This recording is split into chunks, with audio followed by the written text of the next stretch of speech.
السلام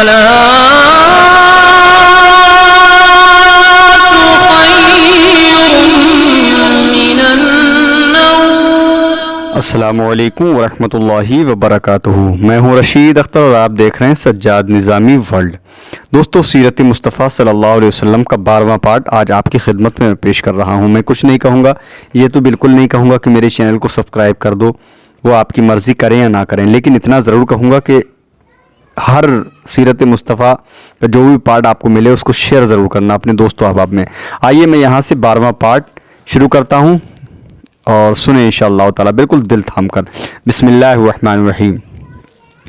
اعلان نبوت کے 7ویں سال 7 ہجری نبوی میں کفار مکہ نے جب دیکھا کہ روز بروز مسلمانوں کی تعداد بڑھتی جا رہی ہے اور حضرت حمزہ و حضرت عمر رضی اللہ عنہما جیسے بہادران قریش بھی دامن اسلام میں آ گئے ہیں، یعنی حضرت امیر حمزہ، حضرت عمر فاروق اعظم اسلام لائے، ٹھیک ہے، اسلام لے آئے ہیں، تو غیظ و غضب میں یہ لوگ آپے سے باہر ہو گئے اور تمام سرداران قریش اور مکہ کے دوسرے کفار نے یہ اسکیم بنائی کہ حضور صلی اللہ علیہ وسلم اور آپ کے خاندان کا مکمل بائیکاٹ کر دیا جائے اور ان لوگوں کو کسی تنگ و تاریک جگہ میں محصور کر کے ان کا دانہ پانی بند کر دیا جائے تاکہ یہ لوگ مکمل طور پر تباہ و برباد ہو جائیں۔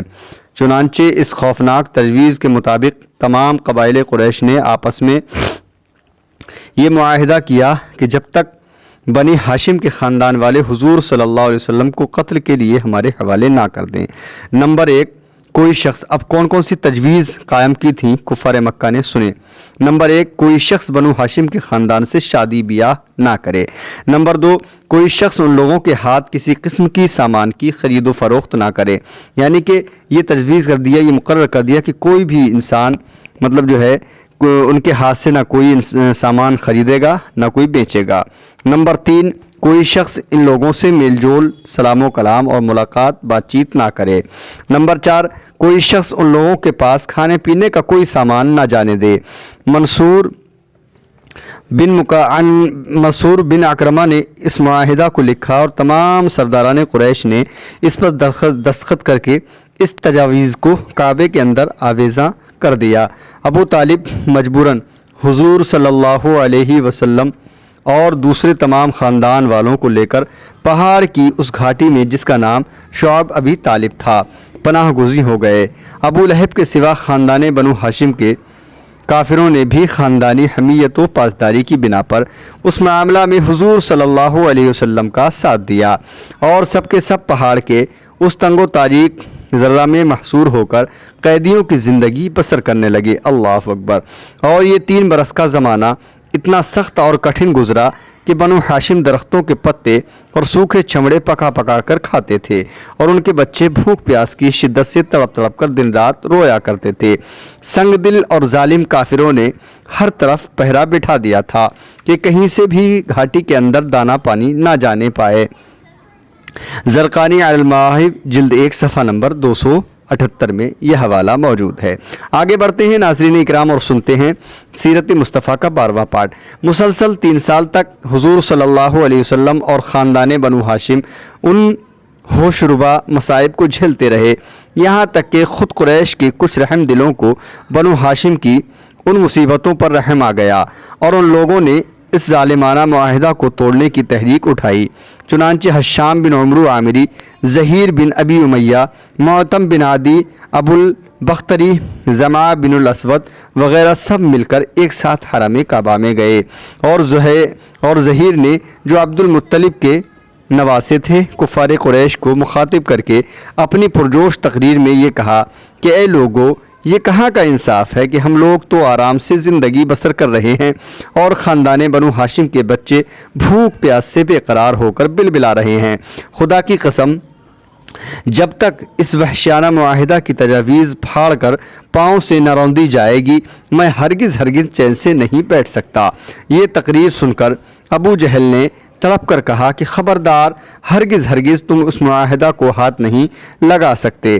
زمعہ نے ابو جہل کو للکارا اور اس زور سے ڈانٹا کہ ابو جہل کی بولتی بند ہو گئی، اور اس طرح معتم بن عدی اور حشام بن عمرو نے بھی خم ٹھونک کر ابو جہل کو جھڑک دیا۔ آگے کیا ہوتا ہے سنیں۔ اور ابو البختری نے تو صاف صاف کہہ دیا کہ اے ابو جہل، اس ظالمانہ معاہدہ سے نہ ہم پہلے راضی تھے اور نہ اب ہم اس کے پابند ہیں۔ اسی مجمع میں ایک طرف ابو طالب بھی بیٹھے ہوئے تھے۔ انہوں نے کہا کہ اے لوگو، میرے بھتیجے محمد صلی اللہ علیہ وسلم کہتے ہیں کہ اس معاہدہ کی تجاویز کو کیڑوں نے کھا ڈالا ہے، اور صرف جہاں جہاں خدا کا نام لکھا ہوا تھا اس کو کیڑوں نے چھوڑ دیا ہے۔ لہٰذا میری رائے یہ ہے کہ تم لوگ اس تجاویز کو نکال کر دیکھو، اگر واقعی اس کو کیڑوں نے کھا لیا ہے جب تو اس کو چاک کر کے پھینک دو، اور اگر میرے بھتیجے کا کہنا غلط ثابت ہوا تو میں محمد صلی اللہ علیہ وسلم کو تمہارے حوالے کر دوں گا۔ یہ سن کر مطعم بن عدی کعبہ کے اندر گیا اور دستاویز کو اتار لایا، اور سب لوگوں نے اس کو دیکھا تو واقعی بجز اللہ تعالیٰ کے نام کے پوری دستاویزوں کو کیڑوں نے کھا لیا تھا۔ مطعم بن عدی نے سب کے سامنے اس تجاویز کو پھاڑ کر پھینک دیا، اور پھر قریش کے چند بہادر باوجود کہ یہ سب کے سب اس وقت کفر کی حالت میں تھے، ہتھیار لے کر گھاٹی میں پہنچے اور خاندان بنو ہاشم کے ایک ایک آدمی کو وہاں سے نکال لائے اور ان کو ان کے مکانوں میں آباد کر دیا۔ یہ واقعہ 10 ہجری نبوی کا ہے۔ منصور بن عکرمہ جس نے اس تجاویز کو لکھا تھا، اس پر یہ قہر الہی ٹوٹ پڑا کہ اس کا ہاتھ شل ہو کر یعنی پتھر ہو کر سوکھ گیا۔ مدارج النبوہ جلد دوم صفحہ نمبر 42 وغیرہ میں یہ حوالے موجود ہیں۔ دوستو آگے بڑھتے ہیں اور سنتے ہیں غم کا سال 10 ہجری نبوی۔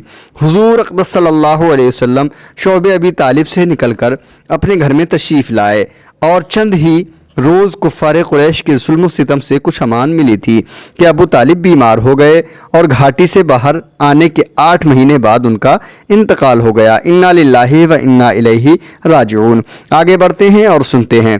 ابو طالب کی وفات حضور صلی اللہ علیہ وسلم کے لیے ایک بہت ہی جاں گداز اور روح فرسا حادثہ تھا، کیونکہ بچپن سے جس طرح پیار و محبت کے ساتھ ابو طالب نے آپ کی پرورش کی تھی، اور زندگی کے ہر موڑ پر جس جاں نثاری کے ساتھ آپ کی نصرت و دستگیری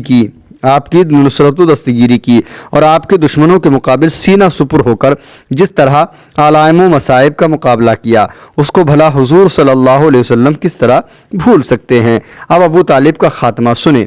جب ابو طالب مرض الموت میں مبتلا ہو گئے تو حضور صلی اللہ علیہ وسلم ان کے پاس تشریف لے گئے اور فرمایا کہ اے چچا، آپ کلمہ پڑھ لیجئے۔ یہ وہ کلمہ ہے کہ اس کے سبب سے میں خدا کے دربار میں آپ کی مغفرت کے لیے اصرار کروں گا۔ اس وقت ابو جہل اور عبداللہ بن ابی امیہ ابو طالب کے پاس موجود تھے۔ ان دونوں نے ابو طالب سے کہا کہ اے ابو طالب، کیا آپ عبد المطلب کے دین سے رد گردانی کریں گے؟ اور یہ دونوں برابر ابو طالب سے گفتگو کرتے رہے، یہاں تک کہ ابو طالب نے کلمہ نہیں پڑھا، بلکہ ان کی زندگی کا آخری قول یہ رہا کہ میں عبد المطلب کے دین پر ہوں۔ یہ کہا اور ان کی روح پرواز کر گئی۔ حضور سرور کائنات صلی اللہ علیہ وسلم کو اس سے بڑا صدمہ پہنچا، اور آپ نے فرمایا کہ میں آپ کے لیے اس وقت تک دعائے مغفرت کرتا رہوں گا جب تک اللہ تعالیٰ مجھے منع نہیں فرمائے گا۔ اس کے بعد یہ آیت کریمہ نازل ہو گئی، ما کان للنبی والذین آمنوا ان یستغفروا للمشرکین ولو کانوا اولی قربى من بعد ما تبین لهم انہم اصحاب الجحیم، یعنی نبی اور مومنین کے لیے یہ جائز ہی نہیں ہے کہ وہ مشرکین کے لیے مغفرت کی دعا مانگے، اگرچہ وہ رشتہ دار ہی کیوں نہ ہو، جب انہیں معلوم ہو چکا کہ مشرکین جہنمی ہیں۔ بخاری شریف جلد 1 صفحہ نمبر 548 میں یہ حوالے موجود ہیں۔ اب سنتے ہیں حضرت بی بی خدیجہ کی وفات۔ حضور اقدس صلی اللہ علیہ وسلم کے قلب مبارک پر ابو طالب کے انتقال کا زخم تازہ ہی تھا کہ ابو طالب کی وفات کے 3 دن یا 5 دن کے بعد حضرت بی بی خدیجہ، جو آپ کی پہلی بیوی تھیں، خدیجہ رضی اللہ عنہا بھی دنیا سے رحلت فرما گئیں۔ مکہ میں ابو طالب کے بعد سب سے زیادہ ہستی میں رحمت عالم صلی اللہ علیہ وسلم کی نصرت و حمایت میں اپنا تن من دھن سب کچھ قربان کیا، وہ حضرت بی بی خدیجہ رضی اللہ تعالی عنہا کی ذات گرامی تھی۔ جس وقت دنیا میں کوئی آپ کا مخلص، مشیر اور غمخوار نہیں تھا، حضرت بی بی خدیجہ ہی تھیں کہ ہر پریشانی کے موقع پر پوری جانثاری کے ساتھ آپ کی غمخواری اور دلداری کرتی رہتی تھیں۔ اس لیے ابو طالب اور حضرت بی بی خدیجہ رضی اللہ تعالیٰ عنہما دونوں کی وفات سے آپ کے مددگار اور غمگسار دونوں ہی دنیا سے اٹھ گئے، جس سے آپ کے قلب و نازک پر اتنا عظیم صدمہ گزرا کہ آپ نے اس سال کا نام عام الحزن یعنی غم کا سال رکھ دیا۔ حضرت بی بی خدیجہ رضی اللہ تعالیٰ عنہا نے رمضان 10 عیسوی نبوی میں وفات پائی۔ بوقت وفات 65 برس کی عمر تھی، یعنی جب حضرت خدیجہ الکبریٰ اس دنیا سے رحلت آپ نے فرمائی اس وقت آپ کی 65 برس کی عمر تھی۔ مقام حجون و قبرستان جنت المعلیٰ میں مدفون ہوئیں۔ حضور سرور کائنات صلی اللہ علیہ وسلم خود بنفس نفیس ان کی قبر میں اترے اور اپنے مقدس ہاتھوں سے ان کی لاش مبارک کو زمین کے سپرد خاک فرمایا۔ زرقانی جلد 1 صفحہ نمبر 296 میں یہ حوالہ موجود ہے۔ اب آگے بڑھتے ہیں طائف وغیرہ سفر انشاءاللہ آپ سنتے ہیں۔ مکہ والوں کے عناد اور سرکشی کو دیکھتے ہوئے جب حضور رحمت عالم صلی اللہ علیہ وسلم کو ان لوگوں کے ایمان لانے سے مایوسی نظر آئی تو آپ نے تبلیغ اسلام کے لیے مکہ کے قریب و جوار کی بستیوں کا رخ کیا۔ چنانچہ اس سلسلے میں آپ نے مطائف کا بھی سفر فرمایا۔ اس سفر میں حضور صلی اللہ علیہ وسلم کے غلام حضرت زید بن حارثہ رضی اللہ تعالیٰ عنہ بھی آپ کے ہمراہ تھے۔ طائف میں بڑے بڑے امراء اور مالدار لوگ رہتے تھے۔ ان رئیسوں میں عمیر کا خاندان تمام قبائل کا سردار شمار کیا جاتا تھا۔ یہ لوگ 3 بھائی تھے، عبد یا لیل، مسعود، حبیب۔ حضور سرور کائنات صلی اللہ علیہ وسلم ان تینوں کے پاس تشریف لے گئے اور اسلام کی دعوت دی۔ ان تینوں نے اسلام قبول نہیں کیا بلکہ طائف کے شریر غنڈوں کو ابھار دیا کہ یہ لوگ حضور صلی اللہ علیہ وسلم کے ساتھ برا سلوک کریں۔ چنانچہ لچوں لفنگوں کا یہ شریر گروہ ہر طرف سے آپ پر ٹوٹ پڑا اور یہ شرارتوں کے مجسمے آپ پر پتھر برسانے لگے، یہاں تک کہ آپ کے مقدس پاؤں زخموں سے لہو لہان ہو گئے۔ آگے کیا ہوتا ہے ملاحظہ فرمائیں۔ اور آپ کے موزے اور نالین مبارک خون سے بھر گئے۔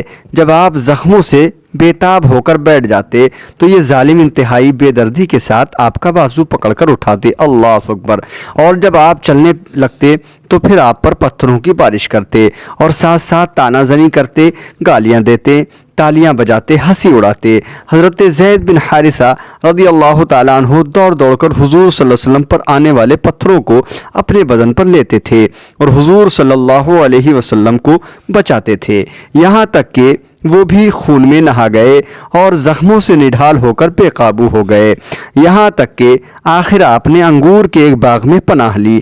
یہ باغ مکہ کے ایک مشہور کافر عتبہ بن ربیعہ کا تھا۔ حضور صلی اللہ علیہ وسلم کا یہ حال دیکھ کر عتبہ بن ربیعہ اور اس کے بھائی شیبہ بن ربیعہ کو آپ پر رحم آ گیا اور کافر ہونے کے باوجود خاندانی حمیت نے جوش مارا۔ چنانچہ ان دونوں کافروں نے حضور صلی اللہ علیہ وسلم کو اپنے باغ میں ٹھہرایا اور اپنے نصرانی غلام عداس کے ہاتھ سے آپ کی خدمت میں انگور کا ایک خوشہ بھیجا۔ حضور صلی اللہ علیہ وسلم نے بسم اللہ پڑھ کر خوشہ کو ہاتھ لگایا تو عداس تعجب سے کہنے لگا کہ اس اطراف کے لوگ تو یہ کلمہ نہیں بولا کرتے۔ حضور صلی اللہ علیہ وسلم نے اس سے دریافت فرمایا کہ تمہارا وطن کہاں ہے؟ عداس نے کہا کہ میں شہر نینوا کا رہنے والا ہوں۔ آپ نے فرمایا کہ حضرت یونس بن متا کا شہر ہے، وہ بھی میری طرح خدا کے پیغمبر تھے۔ یہ سن کر عداس آپ کے ہاتھ پاؤں چومنے لگا اور فوراً ہی آپ کا کلمہ پڑھ کر مسلمان ہو گیا۔ سبحان اللہ، سبحان اللہ، لا الہ الا اللہ محمد رسول اللہ صلی اللہ علیہ وسلم۔ آگے کیا ہوتا ہے سنیں۔ اسی سفر میں جب آپ مقام نخلہ میں تشریف فرما ہوئے اور رات کو نماز تہجد میں قرآن مجید پڑھ رہے تھے تو نصیبین کے